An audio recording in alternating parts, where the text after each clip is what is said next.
can you tell if the fish on your plate is exactly what you ordered? It's difficult, and that's a problem.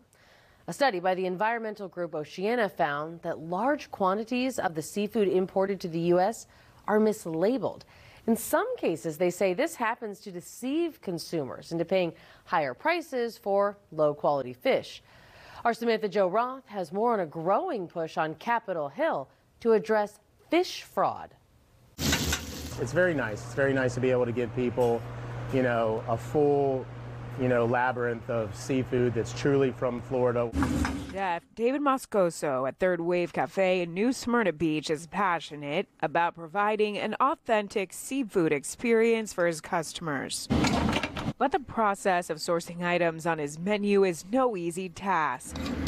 You really have to work in depth and in detail with your fish people. You may go through 1, 2, 3, or 4 different people. Moscoso says he's had to learn the hard way about the mislabeling of fish and false claims about where some fish were caught. Now he relies on his own inspections to ensure the fish is what he thinks it is. What I have in front of me today is vermilion snapper. So kind of like what you're looking for is a firm texture on the body.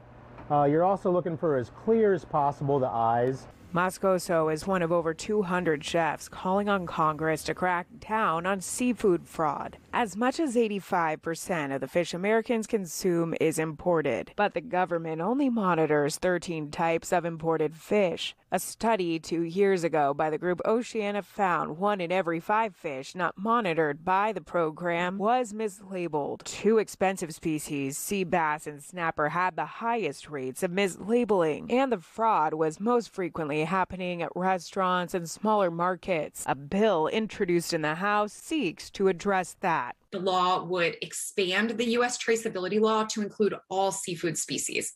Right now, U.S. traceability requirements only cover 40% of U.S. seafood imports. So you can imagine with 60% of imports being left out, it's really easy to cover up what you're importing. The bipartisan bill would require fish to be tracked from boat to plate and ban seafood caught with illegal methods from entering the U.S. It would also clamp down on human rights abuses in the fishing industry.